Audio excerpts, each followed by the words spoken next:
I've just arrived in Singapore to chair the FT and PWM Wealth Management Summit Asia.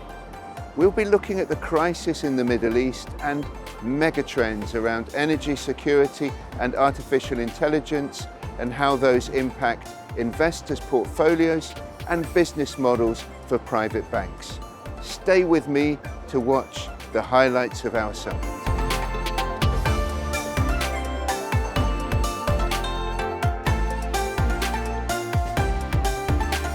So for North Asian clients, using Asia outside to diversify their portfolio is one piece, but the bigger thing we're seeing is they're looking for partners and banking support to diversify their business either in the region or globally. On the Southeast Asian cohort, this is the Indian, for example, they've traditionally been very diversified in their business globally already. What we're seeing in this episode is they're even looking for more to double down on their out of their country footprint, but they express it through alternative investments because they're already a business outside of India. So very, very different approach to diversifying outside their own country from these two constituents. One thing that I think our next gen is experiencing is that we want to get hands-on with some of our investments and our projects, but at the same time we want to make sure that we're still allocating and being traditional in terms of our risk appetites. What makes the investments work in both is the competition. It's the competition that you're going to have between the US and China. So there are times when the US and China are going to be adversaries from a national security perspective. You're going to have to keep that in mind when you're investing, but then you also have to see where the opportunities in both economies are. With what's going on now in the Middle East, there is a lot of noise. The world order is changing, and we've not seen that before. I think that plays into Asia as a wealth growth market, plays into Singapore and Hong Kong as booking centres. The wealth here is going to grow a lot faster than it is around the rest of the world.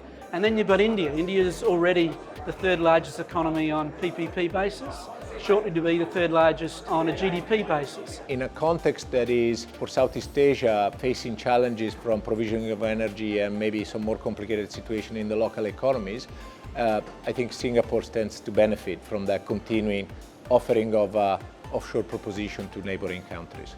What I know is a lot of Middle Eastern money is coming to Hong Kong, and a lot of Chinese money are rushing into Hong Kong because they feel Hong Kong is safe. Or Singapore. In fact, I put all my money in Singapore since 30 years ago. I wasn't so confident with the 1997 issue. I got my British passport and my friends got their Canadian passport or Australian passports, at that time. So I moved all my money in Singapore and it's been here ever since. In the context of wealth management, our very strong belief is wealth management is predicated on human-to-human trust. And so the view we have is that the human advisor and the investment professional, our job is to help equip them with the right data, the right technology, and the right AI so that they can use their own human judgment but be further enabled by making timely, accurate decisions and trade-offs in the context of what's happening in their clients' portfolios and what's happening more globally. China has to have a global reputation right now, and it's so important, especially during this time with all this unrest, that China keeps its reputation at the highest level. That's why I was so happy when the Iranians said, hey, you can pay for the oil via renminbi.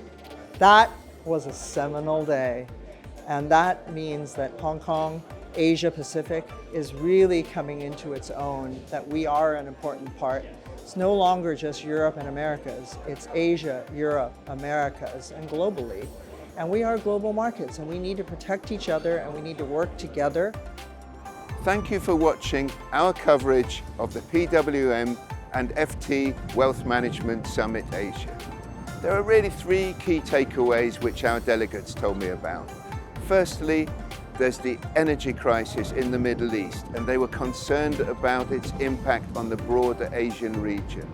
Secondly, the all-pervasive nature of artificial intelligence.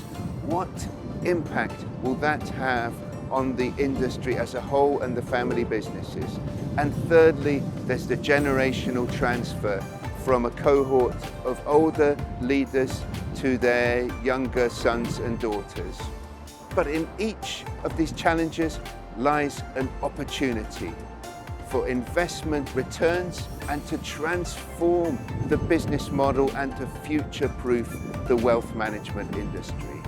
Thank you for watching, and we look forward to seeing you at future FT and PWM events.